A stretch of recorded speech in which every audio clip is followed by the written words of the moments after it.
Welcome to tech master sub.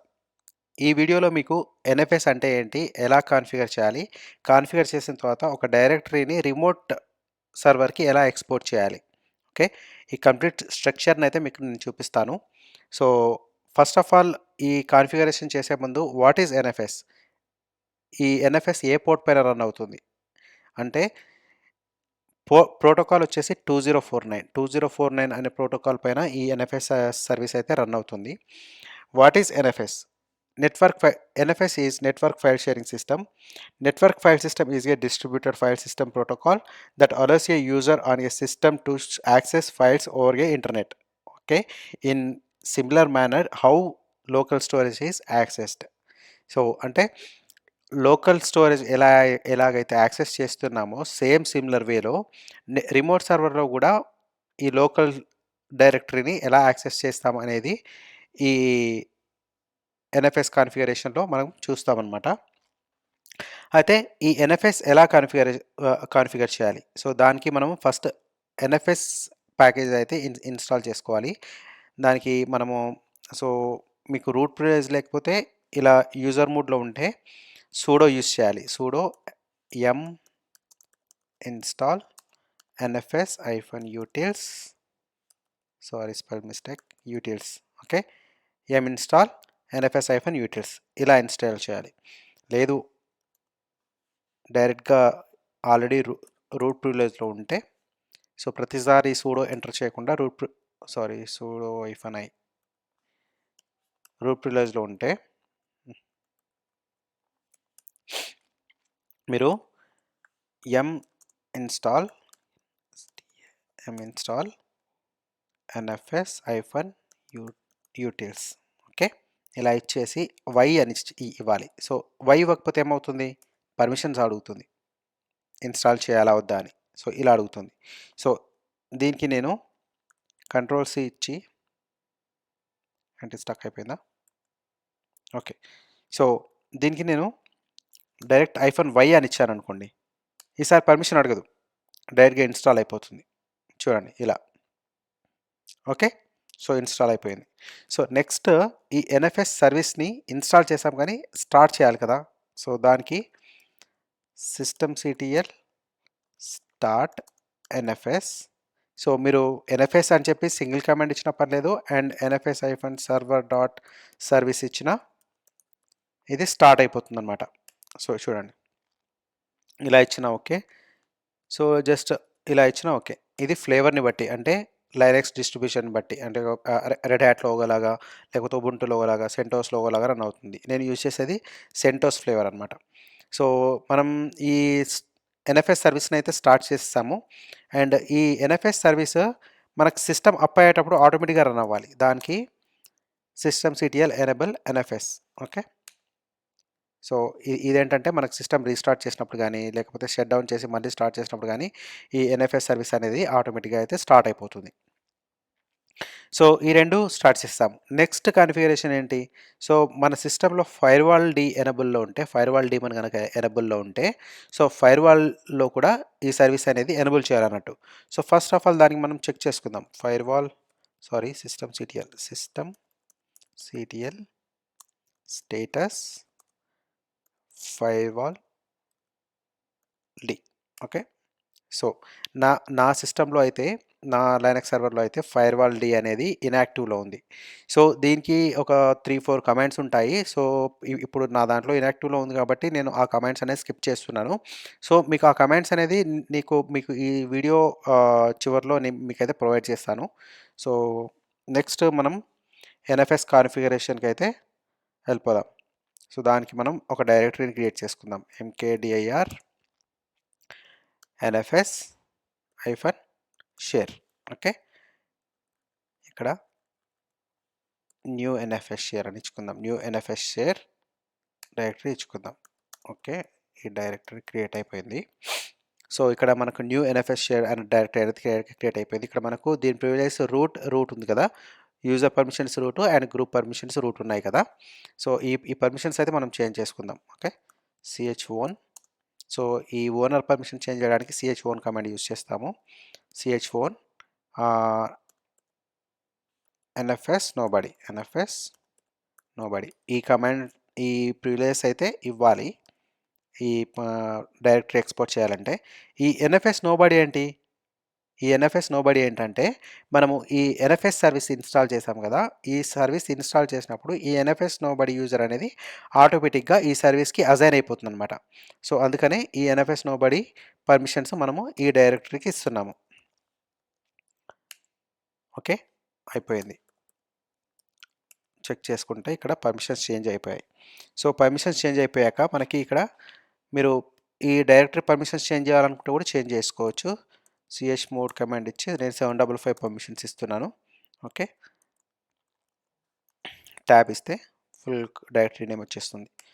So okay, నేను ఇప్పుడైతే ఈ పర్మిషన్స్ అయితే ఇచ్చేసాను. సో నెక్స్ట్ ఏంటి, మనము ఈ డైరెక్టరీని ఈ సర్వర్కి ఎక్స్పోర్ట్ చేయాలి. ఎక్స్పోర్ట్ చేయాలంటే మనకు ఫస్ట్ ఆఫ్ ఆల్ ఈ ప్రజెంట్ మనం యూజ్ చేస్తున్న ఒక సర్వర్ ఐపీ అండ్ ఈ సర్వర్ ఐపీ రెండు మనకు తెలియాలి.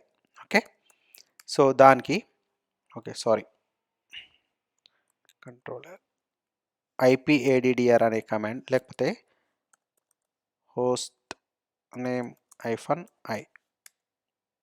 సో ఓకే, ఇది కాదు, IPADDR ఇద్దాం. IPADDR. ఓకే, ఇది నా సర్వర్ యొక్క ఐపీ. ఓకే, ఇప్పుడు vi/etc/exports. ఓకే, ఇందులో మనము ఏదైతే డైరెక్టరీ క్రియేట్ చేసామో ఆ డైరెక్టరీ యొక్క పాత్ ఇవ్వాలి. నేను రూట్లో క్రియేట్ చేశాను కాబట్టి /root/new nfs-dir. ఓకే, అది ఇచ్చి మనము ఇది ఎక్కడికి ఎక్స్పోర్ట్ చేస్తున్నాము,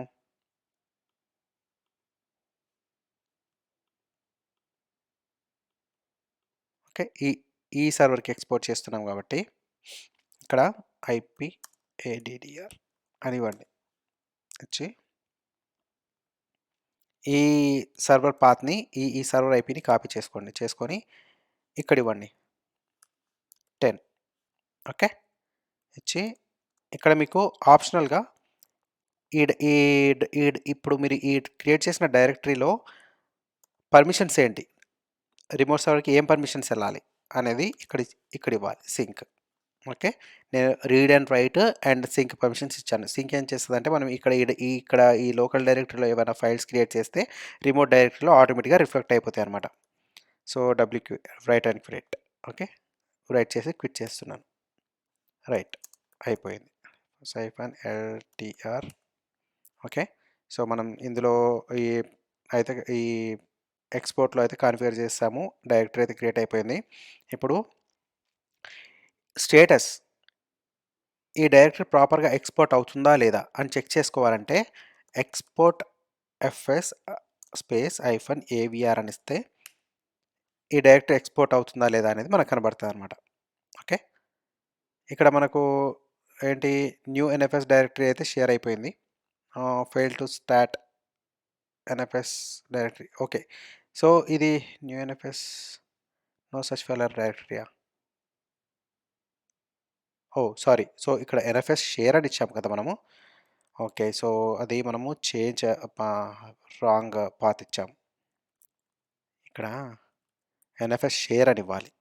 ఓకే, సో మీరు కాన్ఫిగర్ చేసేటప్పుడు ప్రాపర్గా కాన్ఫిగర్ చేసుకోండి, స్పెల్ మిస్టేక్స్ లేకుండా అండ్ డైరెక్టరీ పాత్ ప్రాపర్గా ఇచ్చుకోండి. ఓకే, అయిపోయింది. సో నేను ఇప్పుడు ఇస్తే చూడండి, ఇప్పుడు ఎర్రర్ ఏం రావట్లేదు. ఓకే, నేను స్క్రీన్ క్లియర్ చేసి మళ్ళీ చూపిస్తాను. ఓకే, సో ఇప్పుడైతే మనకు ప్రాపర్గా ఈ డైరెక్టరీ అయితే ఎక్స్పోర్ట్ అవుతుంది. ఎక్కడికి, ఈ 56.10కి. మన ఐపీ ఏంటి, 56.20. సో 56.20 నుంచి క్లయింట్ సర్వర్ 56.10లోకి ఎక్స్పోర్ట్ అవుతుంది. ఓకే, సో ఇక్కడికి ఎక్స్పోర్ట్ అవుతుంది. సో ఇక్కడికి ఎక్స్పోర్ట్ అయిపోయిన తర్వాత ఇక్కడ ఆటోమేటిక్గా డిస్ప్లే అవుతుందా డైరెక్టరీ? చూద్దాం. అవ్వదు, ఎందుకంటే మనం మళ్ళీ ఇక్కడ కాన్ఫిగర్ చేయాలి. ఏదైతే డైరెక్టరీని ఎక్స్పోర్ట్ చేసామో ఆ ఎక్స్పోర్ట్ చేసిన డైరెక్టరీని ఇక్కడ ఇంకో డైరెక్టరీ క్రియేట్ చేసి ఆ డైరెక్టరీకి మౌంట్ చేయాలి. సో దానికి మనము mkdir shared SHA shared directory అని చెప్పి షేర్డ్ డిఐఆర్ అని చెప్పి ఒక డైరెక్టరీ క్రియేట్ చేసుకొని దానికి మౌంట్ చేద్దాం. ఓకే, ఓకే, షేర్డ్ డైరెక్టరీ అయితే క్రియేట్ అయిపోయింది. ఓకే, సో ఇప్పుడు ఏంటి డైరెక్టరీ మౌంట్ చేయాలి కదా, ఇక్కడ ఇక్కడ ఆ డైరెక్టరీ ఈ సర్వర్ ఇదే సర్వర్కి షేర్ అవుతుందా లేదా చెక్ చేసుకోవాలంటే మీరు అలా కూడా చెక్ చేసుకోవచ్చు. షో ఏంటి, show mount -e and server IP ఏంటి, ఈ సర్వర్ ఐపి ఉంది కదా,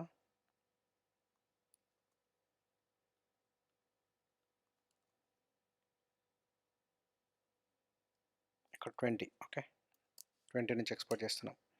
సో ఈ కమాండ్ ఇస్తే అయితే ఇక్కడ మనకి ఎక్స్పోర్ట్ లిస్ట్లో ఏంటి ఏ ఏ సర్వర్ ఐపీస్ మనకి ఎక్స్పోర్ట్ ఈ సర్వర్కి ప్రజెంట్ సర్వర్కి ఎక్స్పోర్ట్ అవుతున్నాయి అనేది అయితే మనకు కనపడుతుంది. సో ఎక్స్పోర్ట్ అయిన తర్వాత సో నెక్స్ట్ ఏంటి, నెక్స్ట్ మనం ఏదైతే ఎక్స్పోర్ట్ చేసామో లోకల్ సర్వర్ నుంచి ఈ క్లయింట్ సర్వర్కి ఎక్స్పోర్ట్ చేసామో ఆ ఎక్స్పోర్ట్ చేసిన డైరెక్టరీని ఇక్కడ మౌంట్ చేయాలి. ఓకే, దానికి మనము మౌంట్ -t అంటే టైప్ -nfs, సారీ ఏం లేదు, -t nfs -o option. Okay, optionally ఏంటంటే సింక్ ఏంటి ఇక్కడ నుంచి మనం తీసుకుంటున్నాం కాబట్టి ఎక్కడి నుంచి అయితే తీసుకుంటున్నామో ఆ server IP and root /new nfs share. Okay, ఆ సర్వర్ ఐపీ అండ్ పాత్ ఇవ్వాలి. అండ్ ఎక్కడికి, ఈ లోకల్ డైరెక్టరీలో షేర్డ్ డైరెక్టరీ అని క్రియేట్ చేసాం కదా అందులోకి. So okay, execute ls-ltr. Okay, so చూడండి ఇక్కడ ఎన్ఎఫ్ఎస్ నోబడి. సో మనము ఈ సర్వీస్ యూజర్ ఐడి ఎన్ఎఫ్ఎస్ కాబట్టి ఆటోమేటిక్గా ఈ పర్మిషన్స్ కూడా ఈ డైరెక్టరీకి అజైన్ అయిపోయాయి. ఓకే, సో ఇప్పుడు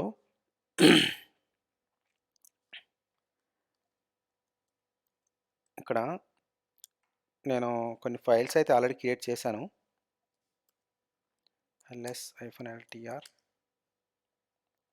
new NFS share. Okay, so దీంట్లో ఫైల్స్ ఏం లేవు కదా, cd ls-ltr cd new NFS కదా మంది, న్యూ ఎన్ఎఫ్ఎస్ ఈ డైరెక్టరీలో. సో ఫైల్స్ చూద్దాం. ఫైల్స్ అయితే ఏం లేవు. సో నేను న్యూ ఫైల్స్ క్రియేట్ చేస్తున్నాను. touch tst test 1 to 10 files అయితే క్రియేట్ చేశాను. ఓకే, txt ఫైల్స్ ఎక్స్టెన్షన్ ఇచ్చాను. ఎక్స్టెన్షన్ ఇవ్వకపోయినా టెస్ట్ అనేది అయితే టెక్స్ట్ ఫైల్ లాగానే క్రియేట్ అయిపోతుంది. సో నేను 10 ఫైల్స్ క్రియేట్ చేస్తాను. ls-ltr ఇస్తే 10 ఫైల్స్ కనబడుతున్నాయి. సో సేమ్ ఫైల్స్ మనకు రిమోట్ సర్వర్లో కూడా కనపడాలి. సో కనపడుతున్నాయో చూద్దాం. cd shared directory. Okay, ls-ltr. Okay, super. So ఇక్కడ మనకి ఏంటంటే ఈ డిస్క్ మనం ఏదైతే అటాచ్ చేసామో అది ఆ మౌంట్ పాయింట్ చెక్ చేసుకోవాలంటే -h ఇవ్వాలి. సో -h ఇస్తే అన్ని మౌంట్స్ ఈ లోకల్ మౌంట్ పాయింట్స్ ఏవైతే ఉన్నాయో వాటితో పాటు మనం షేర్ చేసిన డైరెక్టరీ, మనం మౌంట్ చేసిన డైరెక్టరీ కూడా కనబడుతుందన్నమాట. సో మనం ఎంత సైజ్ మౌంట్ చేసాము, 40 GB మౌంట్ చేసాం. ఓకే, 40 GBలో ఎంత పర్సెంట్ ఇది యూస్ చేసుకుంటుంది, 3.2 GB% యూస్ చేసుకుంటుంది. అంటే 37 GB ఇంకా అవైలబుల్లో ఉందన్నమాట. అంటే ఎందుకు మనం 40 GB షేర్ చేస్తే ఈ 10 ఫైల్స్కి ఎందుకు 3.2 GB యూస్ చేసుకుంటుందంటే మనం ఆల్రెడీ సిస్టము కొంత స్పేస్ ఆక్యుపై చేస్తుందన్నమాట. అంటే ఈ కాన్ఫిగరేషన్కి కానీ బ్యాక్ ఎండ్లో కొంత స్పేస్ అనేది ఆక్యుపై చేస్తుంది.